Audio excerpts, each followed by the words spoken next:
terus baca kalimat tauhid, la ilaha illallah Muhammadur.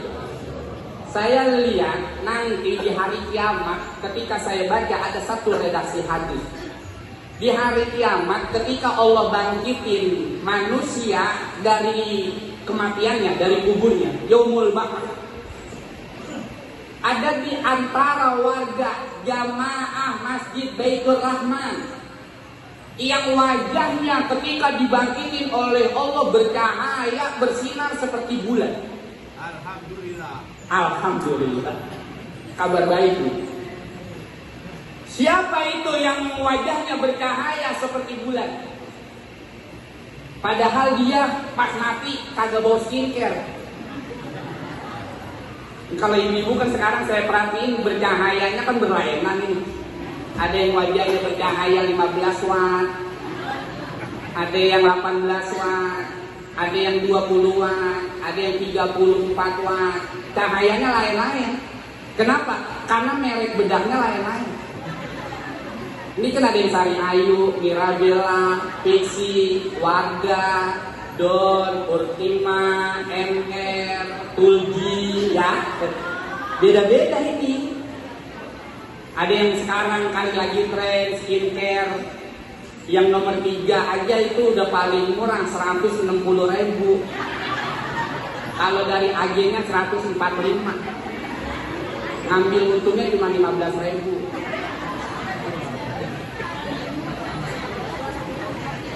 Ada krim siang sama krim malam. Itu cara bersihinnya bukan pakai air sembarangan. Khusus ada cairan pestoniknya ada. Serumnya ada itu. Itu 2 bulan kok buka bisa putih skincare. Lu denger kagak sih bang? 160.000. Bini bang, sampai kita mati yang kita lihat emang bini. Kita muncak-muncak mata bangun tidur di depan kita bini. Ntar mau ke kamar mandi kita lihat bini. Keluar dari kamar mandi yang ngambilin anduk bini. Mau pakai baju yang pasangin kancing muka bini. Di depan meja makan muka bini. Mau berangkat ke kantor yang kita lihat muka bini. Pulang dari kantor badan capek yang pertama kali kita tegesin mukanya bini. Mau tidur yang kita tompok mukanya bini. Lu paham kagak bang? Kalau bini lu mukanya jelek bagaimana ngeliatnya? 160.000 bang, masa lu kagak nyanggup girangin bini? Gue belain lu, gue belain. Kasih bini bang 160.000 buat beli skincare per 6 bulan. Boleh bayar 80.000 boleh. Per 2 bulan bang 160.000. Bini kita cakep mukanya. Kadang tega banget jadi laki bandingin bini sama bini tetangga. Gue belain. Ngomong depan bini nyakitin banget. Kita tanggung jawab bang depan Allah tentang bini kita ini. Ngomong asik banget. Bini kita gak dijaga perasaannya. Ada yang nanya istri sama saya, Ustaz apa hukumnya seorang suami yang gak bisa jaga perasaan istrinya? Yang udah mati-matian ngedampingin dia sebagai suaminya. Emang sesakit apa perasaan ibu? Coba sekarang Ustaz pikirin, jangan marah sama saya, kan bukan suami ibu saya. Ibu cerita aja, minta pendapat, gak usah ngomel-ngomel ke saya. Ini kan siapa diomelin ini dia. Apa kalau kata tuh istri, suami saya Ustaz ngomong sama saya, Bu, dandan apa? Bapak kalau ngeliat bini dia no, enak banget dilihat mukanya adem. Ngeliat muka ibu bapak enak pasang. Dandan apa Bu? Ada tuh suami yang tega banget ngomong begitu. Suami yang ngomong gitu tega banget. Bang, kalau punya bini biar cakep kayak bini tetangga, modalin. Semuanya pakai duit. Makanya cuma kopi doang, kerja, begawe. Duit. Udah kagak bisa nyenengin bini, jangan nyusahin bini. Gua pesen sama lu. Gua hadiahin bini belum bisa, bini disusahin mulu. Ngaku umat Nabi Muhammad. Nabi Muhammad kurang keren apa coba jadi suami? Bininya nggak satu bang, banyak. Tapi nggak pernah Nabi Muhammad nyakitin daripada perasaan istrinya. Sedang Nabi Muhammad putus, digesol sendiri. Baju Nabi Muhammad robek, dia jahit sendiri. Nabi Muhammad mau nyusuk, merah sapinya sendiri, merah kambingnya sendiri. Orang RW 4 Nabi bukan. Mau ngopi aja pakai kayak mak, kopi, mak nasi goreng, mak ngeteh, mak kue gempong, mak sendal bapak mana, mak baju bapak yang batik di mana, dikit-dikit emak, dikit-dikit lu suaminya apa anaknya? Ngomel-ngomel dah. Jaga bang perasaan istri udah capek banget. Dia ini partner hidup untuk berbagi, saling mencintai, menghormati, bukan babu di rumah kita. Oh, lu dikebutin kan?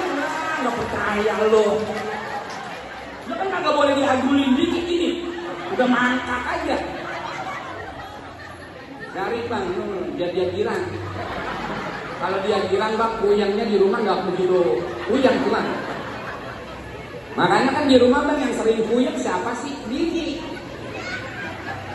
Bini, betul apa enggak kok? Bini mah puyeng, sering meriang, itu mah biasa bang, karena yang paling capek dia. Yang mikirin cucian bersih dia. Biar itu pakaian bisa dia. Di rumah pada makan, dia yang masak. Rumah rapi, dia yang ngepet, dia ini.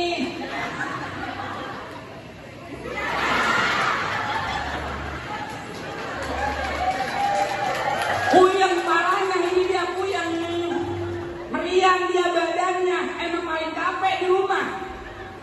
Makanya Nabi katakan, wa khiyarukum linisaihim. Sebaik-baik suami yang paling sayang sama bini. Dengerin bang.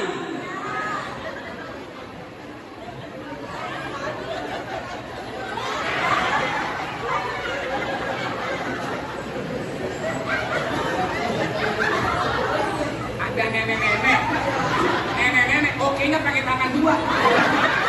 Nenek. Yang gua bingung nih, nenek masih punya laki atau apa?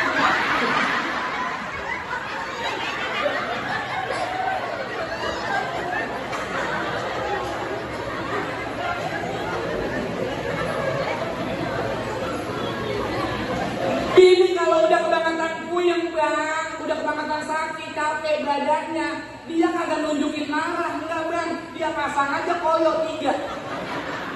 Koyo 3 bang. Badan udah pada pegal, sampai selembar taruh di leher, betul kagak? Itu bini udah kebangetan capek dan di rumah tangga sama kita, lu sadar diri ngapa bang? Jadi suami yang baik, perintah Nabi, sayangin bini. Ini mentang-mentang bini punya kartu BPJS, pakai koyo 3 dibawa ke puskesmas. Ntar pakai koyo lagi dibawa ke Yakri, dibawa ke klinik. Salah. Bawa bang ke pasar.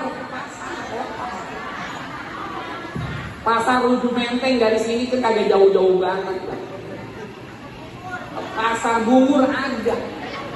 Itu masuk pasar Bungur bang, sebelah kanan lewatin 3 kios ada toko emas. Namanya King Jaya.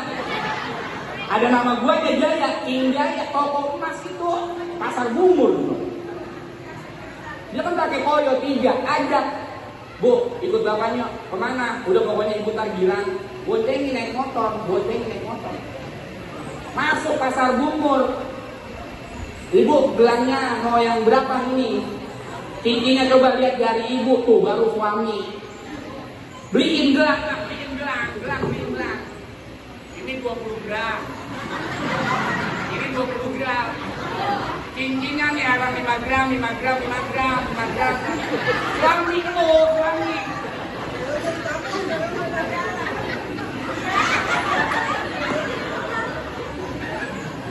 Itu istri bang pas pakai gelang, pakai cincin, dia lupa udah sama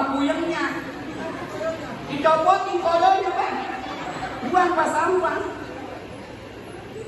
Sampai pulang bang diajak sama suaminya, bu ayo pulang, cukup bu, cukup ya, makasih ya, ibu girang, ibu gembira, kuil ibu hilang.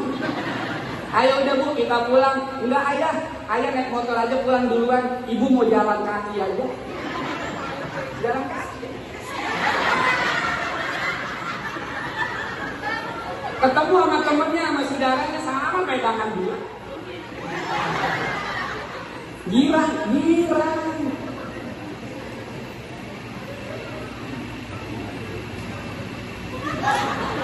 Bagaimana caranya itu supaya muka glowing nanti di hari kiamat? Nabi katakan siapa orang jamaah Masjid Baitur Rahman yang tiap hari baca la ilaha illallah Muhammadur la taputuhu, jangan diputus, nyambung. La ilaha illallah Muhammadur Rasulullah, la ilaha illallah Muhammadur, coba baca 3 kali.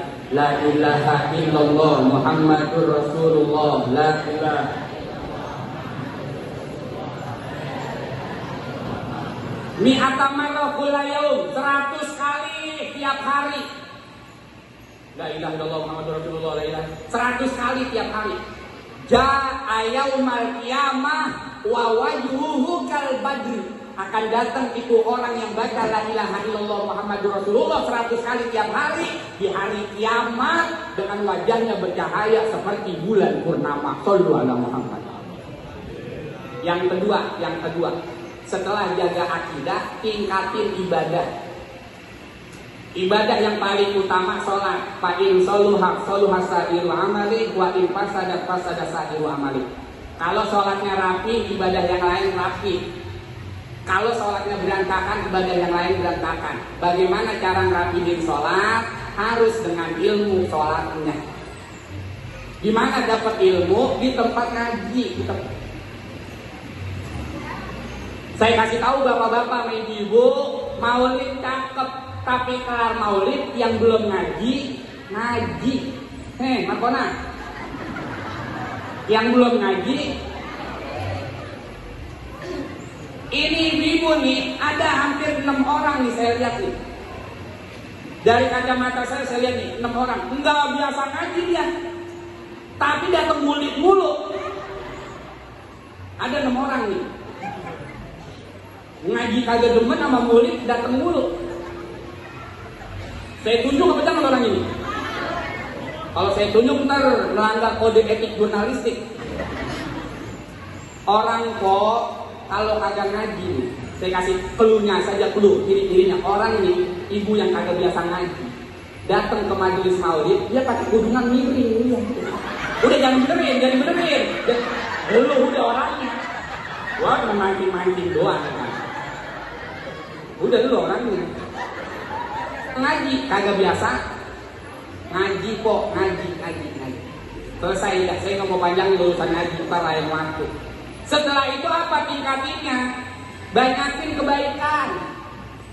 Sodakoh, banyakin sodakoh. Kita bakalan mati, yang nerangin kuburan kita sodakoh. Emak bapak kita, nyak bapak kita di kuburan. Malmai itu fi qabrihi ila kalgari fil mubawis, dalam nasoihul ibad kalau saya nggak salah. Orang tua kita di kuburan, taubahnya model orang yang tenggelam minta tolong. Orang tenggelam minta tolong. Aku bahasa Tokyo-nya mbak-mbakan. Lontong, tolong. Itu orang tua kita di kuburan. Kalau ibu melihat orang tua ibu lagi pada tenggelam minta tolong, ibu tolongin apa kagak? Itu anak baik. Birrul walidaini fi hayatihima wa birrul walidaini ba'da wafatihima. Saya bilang bapak-bapak nih, bapak-bapak, bapak-bapak. Kalau kita ngelihat ada orang tua kita yang tenggelam, terus minta tolong, kita tolongin apa kagak? Tolongin. Satu di antara cara nolongin, sodakoh. Kalau tiap hari kagak bisa, tiap hari 3.000 buat orang tua di kuburan kagak bisa. 3 hari sekali bang, kebrang. dirapel gitu, mungkin berangkat subuh pulang tengah malam udah gak ketemu sama tukang minta-minta, 3 hari sekali 10.000. Jangan pelit buat orang tua. Anak yang gak pernah perhitungan apapun sama orang tuanya, anak tersebut dijamin keberkahan rezekinya oleh Allah. Jangan takut, niatin buat orang tua. 3 hari kagak bisa, seminggu sekali. Ambil mulianya hari Jumat, berangkat ke masjid Baitur Rahman, bawa duit 20.000, 10.000 buat emak, 10.000 buat bapak, arang 10.000. Tapi sampai di masjid, tanggokan lewat, jangan diomongin. Ini dicolek yang nanggokin, bang, 10.000 ya. Yang nanggokin apa? Yang pakai saus yang mana? Nggak usah, Allah aja yang tahu. 10.000, 10 girang orang tua di kuburan, sodakoh 20.000. Kalau di Baitur Rahman nih, umpama yang sholat Jumat ada 500 orang, tiap orang bawa 20.000, sodakoh buat orang tuanya 500 kali 20.000, 5 kali 2 10 juta bang, 10 juta. Sebulan ada 4 Jumat 40 juta, ada yang 5 Jumat 50 juta. Setahun 52 Jumat 520 juta. Masjid Baitur Rahman setahun punya kas 520 juta. 2 tahun lebih 1 miliar masjid punya. Baitur Rahman dia punya kas. Dari mana? Bukan dari proposal, bukan dari bantuan orang kaya, bukan dari donatur pinggiran masjid, bukan. Dari mana? Dari semua jamaah masjid yang tiap sholat Jumat sodakoh buat orang tuanya 20.000. Shollu ala Muhammad. Mau maulid, mau renovasi, mau beresin masjid, mau ngerapiin speaker masjid, nggak perlu bikin proposal, cukup dari anggaran yang tiap Jumat 10 juta udah terkumpul lebih daripada 1 miliar 2 tahun. 20.000 bang bawa masjid, 10 juta tiap Jumat. Khotib dah 4 juta.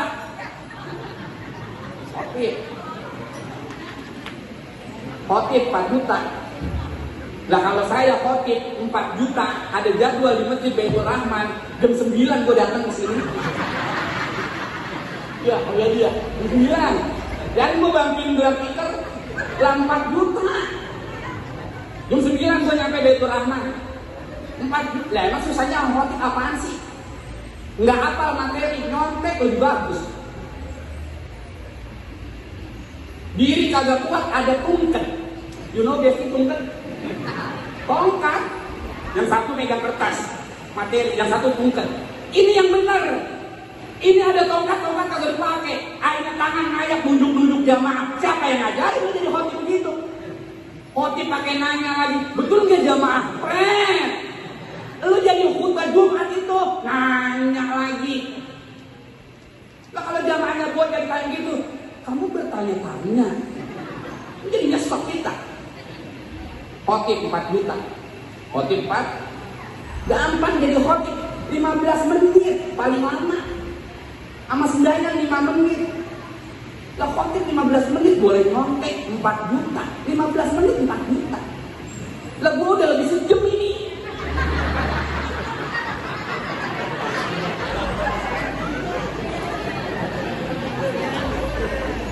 Ya kalau yang 15 menit aja 4 juta ya, apalagi yang lebih sejam. Lu pikirin dah, sambil lurusin pelan-pelan. Dipikirin doang atau diurusin. Orang tua, orang nggak usah takut rezeki kalau buat orang tua diganti sama Allah. Panitia, saya pengen tes ini ibu-ibu, baik gak sih buat orang tua? Panitia, baca saudara. Hadir. Lagu Rohatir Abdullah. Ayo. Saya berdiri, saya yakin kalau masih yang dulu